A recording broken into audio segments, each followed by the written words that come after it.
Լրատվականն է եթերում բարև ձեզ օրվա կարևորագույն իրադարձությունները նախ համառոտ տեսաշարով։ Հայաստանում կոռուպցիայի ընկալման ցուցանիշը չի բարելավվել։ Ազատանում ջրագիծ շահագործման հանձնվեց։ ԱՄՆ-ում 170-ից ավել մեքենաներ բախվել են իրար։ Այժմ այս եւ այլ նորությունները առավել մանրամասն։ Գաղտնազերծման մասին օրենքը կկազմաքանդի Հայաստանի հետախուզական ցանցը։ Այս կարծիքն է հայտնել ազգային անվտանգության նախկին փոխնախարար Գուրգեն Եղիազարյանը։ Ժառանգություն կուսակցության կողմից շրջանառության մեջ դրված օրենքի ընդունումից հետո հնարավոր չի լինի արտաքին հետախուզության դեմ պայքարող գործակալներ հավաքագրել։ Չկա գործակալ, չկա օպերատիվ աշխատանք։ Իսկ երբ պարոն Եղիազարյանին հիշեցրինք, որ օրինագիծը ենթադրում է խորհրդային Հայաստանում ի օգուտ այլ պետությունների գործող լրտեսների բացահայտումը, նա ասաց. Սովետական սոցիալիստական Հայաստանում հայը արժանապատիվ կյանքով էր ապրում։ Գուրգեն Եղիազարյանի կարծիքով երկրի քաղաքացու այսօրվա գերխնդիրը ոչ թե լրտեսնել որսալն է, այլ օլիգարխիայի դեմ պայքարը։ Այսքան ձեզ ասում են կոռուպցիան վերացրեք, այսքան ձեզ ասում են ժողովրդավար ընտրություններ անցկացրեք։ Դրանք չեք անում։ Օրինագծի համահեղինակ Ժառանգության падգամավոր Ստեփան Սաֆարյանը գտնում է, որ օրինագծի դիմախոսները խնդիրներ ունեն սեփական անցյալի հետ։ Այդ մարդիկ նորմալ են համարում, որ ոչ միայն չպիտի բացահայտել, այլ նաև թույլ տալ, որ այդ գործակալները անխոչնդոտ ազդեն Հայաստանի Հանրապետության որոշումների վրա։ Նման մարդկանց պարոն Սաֆարյանը կոչ է անում խոստովանել, որ դեմ են Հայաստանի անկախ գոյությանը։ Գերմանական KfW բանկի կողմից տրամադրված գրեթե 1.3 միլիոն եվրո վարկային միջոցների հաշվին Ազատանում 53 կիլոմետր բաշխիչ ցանց է վերանորոգվել եւ 2 ջրամբար կառուցվել։ Դեկտեմբերի 1-ին ջրամբարներն ու ջրագծերը հանձնվել են շահագործման։ Ազատան համայնքում 200-ից ավելի տներ հիմնականում երկրաշարժից հետո կառուցված թաղամասում ջուր չի ունեցել 20 տարի շարունակ։ Գերմանական KfW բանկի վարկային միջոցների հաշվին Ազատանում 53 կիլոմետր բաշխիչ ցանց է վերանորոգվել ու նաև 2 ջրամբար կառուցվել։ Մոտ 1.3 միլիոն եվրո է ծախսվել։ 2 ջրամբարն ու ջրագծերը հանձնվեցին շահագործման։ Մենք ջուր չենք ունեցել, հիմնականում օգտվել ենք ստորգետնյա հորերից, որոնք անհայծագումով չգիտենք ինչ էր, ստիպված խմում էինք։ Այսինքն 20 տարի այդ հորի ջրից խմել։ Հա, խմել ենք եւ բողոքներն է պատկերացրեք շատ են երիկամների քարերի հետ կապված քարեր են առաջանում, քանի որ նորմալ ջուր չի հանդիսանում այդ ստորգետնյա ջրերը։ Այդպես օգտագործել ենք։ Չկար էս տղամասը ջուր չի եղել, ջրհորներով, բաներով յորանք։ Խմելու նորմալ ջուր է, թե այնց։ Դե ջրհորի ջուրել է։ Նշեն, որ հենց Գյումրիում է ամենաշատ ջրի կորուստը, դա էլ ներքին ցանցի քայքայվածության հետևանք է։ Գերմանական KfW բանկի վարկային միջոցներով նաև Գյումրիում է սկսվել ջրամատակարարման ներքին ցանցի հիմնանորոգման աշխատանքները։ Շիրակ ջրմուղկոյուղի ընկերությունն էլ 2009 թվականից կոնցեսիոն կառավարման հանձնվեց գերմանական MVV Decon GmbH ընկերությանը։ Միջազգային գլխավոր տնօրեն Գարի Ստոուտից հետաքրքրվեցի, թե արդյոք քայքայված տնտեսության կառավարում ստանձնելը ռիսկային չէ։ Մեր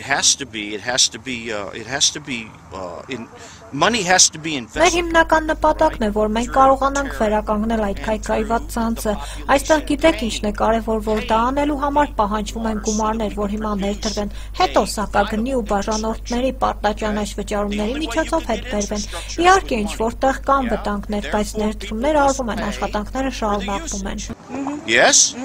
Վերջինիս նաև հարցրի, թե արդյոք առաջիկայում նախատեսվում է ջրի սակագնի բարձրացում։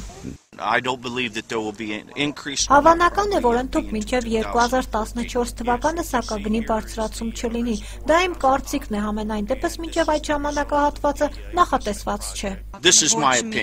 Այս տարի ավարտվում է գերմանական KfW բանկի մոտ 15 միլիոն եվրո վարկային միջոցներով իրականացվող ծրագրի առաջին փուլը, հաջորդ տարի կսկսվի երկրորդը 17 միլիոն 400 եվրո գումարի շրջանակներում։ Ընդհանուր ծրագրի ավարտ նախանշվում է 2014 թվականը, հենց այդ տարվանից էլ համայնքներից շատերում կապահովվի 24-ժամյա ջրամատակարարում, այդ թվում եւ Գյումրիում։ Transparency International կազմակերպության հերթական զեկույցի համաձայն Հայաստանը շարունակում է մնալ այն երկրների ցանկում, որտեղ կոռուպցիան համակարգային բնույթ է կրում։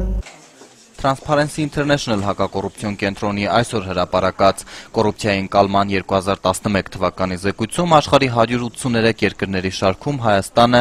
129-ից 133-րդ տեղերն է կիսում Դոմինիկյան Հանրապետության, Հոնդուրասի, Ֆիլիպինների եւ Սիրիայի հետ։ 0-ից 10 միավորանոց Սանդղակում, որտեղ 0-ն բացարձակ կոռումպացվածն է, իսկ 10 հակառակը բացարձակ չկոռումպացվածը, Հայաստանը պահպանել է նախորդ տարվա ցուցանիշը 2.6։ Ըստ Transparency International-ի դասակարգման, մինչև 3 միավոր ցուցանիշով երկրներում կոռուպցիան համակարգային է, որպես պետական համակարգի գործունեության նախապայման։ Հայաստանի իրականության ամենացավոտ կողմը Transparency International Հայաստանի գործադիր տնօրեն Վարուժան Հոկտանյանի խոսքով կոռուպցիան է ընտրական գործընթացներում։ Եվ մենք դժբախտաբար ականատես ենք լինում քաղաքական կոռուպցիայի շատ բարձր մակարդակների մեր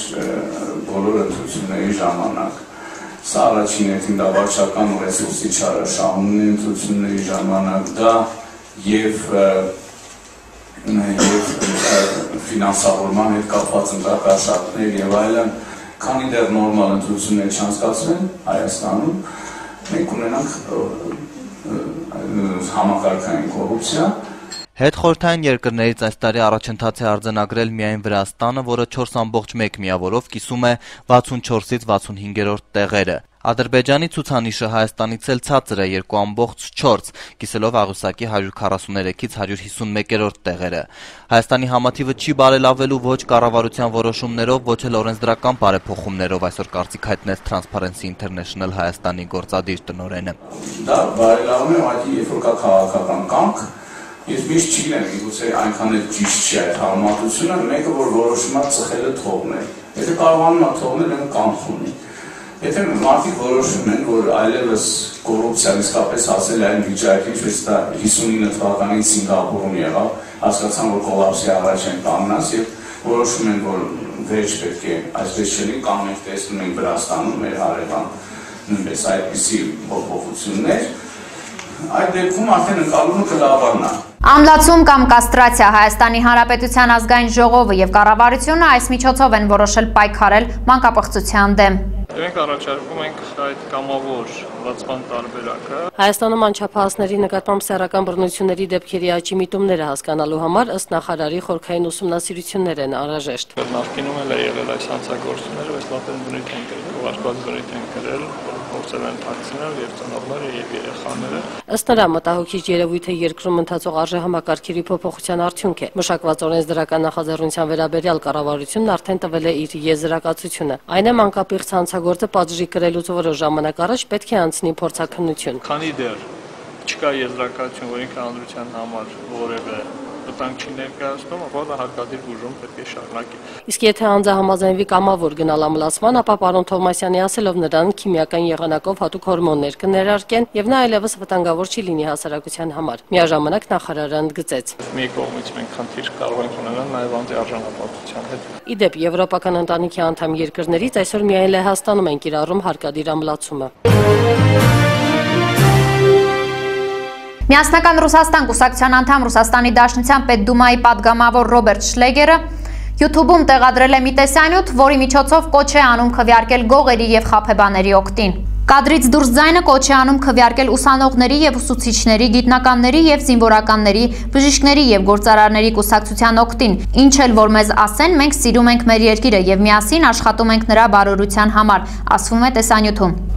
Հարկ է նշել, որ տեսանյութը ներկայացված է մի շարք ուղղագրական սխալներով։ Twitter-ի իր էջում Շլեգերը գրել է, որ տեսանյութը նվիրվում է միասնական Ռուսաստանի տասնամյակին, ընդ որում նա ընդգծել է, որ տեսանյութը սեփական նախաձեռնությամբ թողարկել է ինքը որպես ֆիզիկական անձ եւ ոչ թե որպես կուսակցության ներկայացուցիչ։ Խարդախների եւ գողերի կուսակցություն արտահայտությունը լայնորեն տարածում գտավ այն բանից հետո, երբ այն իր բլոգում սկսեց կիրառել բլոգեր Ալեքսեյ Նավալնին։ Ամերիկյան Հենդերսոնվիլ քաղաքում 170-ից ավել մեքենաներ են բախվել։ Վթարի արդյունքում մահացել է 22-ամյա մի երիտասարդ, եւս 16-ը վնասվածքներ են ստացել։ Վթարը տեղի է ունեցել Վիետնամի վետերանների բուլվարում, որը Հենդերսոնվիլը կապում է Interstate 65 դաշնային ավտոմայրուղուն եւ Նեշվիլ քաղաքին։ CNN հեռուստաալիքի հաղորդմամբ խոշոր վթարը տեղի է ունեցել առավոտվա պիկ ժամի ընթացքում մառախուղի եւ մերկասառույցի պատճառով։ Սկզբում ավտոմեքենաներից մեկի վարորդը կորցրել է մեքենայի կառավարումը եւ ընկել փոսը։ Նրանից հետո ընթացող մեքենաները մառախուղի եւ մերկասառույցի պատճառով չեն կարողացել ժամանակին կանգ առնել եւ սկսել են հաջորդաբար բախվել միմյանց։ Ավտոճանապարհը փակ է, տեղում աշխատում են փրկարարական խմբեր եւ ոստիկանությունը։ Վթարված մեքենաների թվում վարելիք տեղափոխող բեռնատար եւ դպրոցականների ավտոբուս կա, երեխաներից ոչ ոք չի տուժել։ Երեք լուրերի թողարկման ժամանակ ցուցադրեցինք մի տեսանյութ, որը պատմում էր ծայրահեղ աղքատության մեջ գտնվող ընտանիքի մասին։ Նկարան, եւ մենք շնչում ենք դեպի։ Խնդրում եմ, օգնեք։ Մեր թեժգծին դիմաց 42 շենքի 25 բնակարանի բնակիչների խնդրի առնչությամբ այսօր Հրազդանի բնակիչներից ոմանք զանգահարել եւ օգնելու պատրաստակամություն են հայտնել։ Իրադարձությունների ընթացքին ձեզ կտեղեկացնենք լուրերի հետագա թողարկումներում։ Եվ վերջում հիշեցնեմ մեր թեժգծի համարը, որին կարող եք զանգահարել եւ ձեզ ուզող խնդիրների մասին բարձրաձայնել 20292, իսկ լուրերի թողարկումներին կարող եք հետևել նաեւ առցանց hrazdan.tv.am կայքեջի միջոցով։ Իսկ ես ձեզ հրաժեշտ եմ տալիս, հաճելի հանգստյան օրեր եմ մաղթում։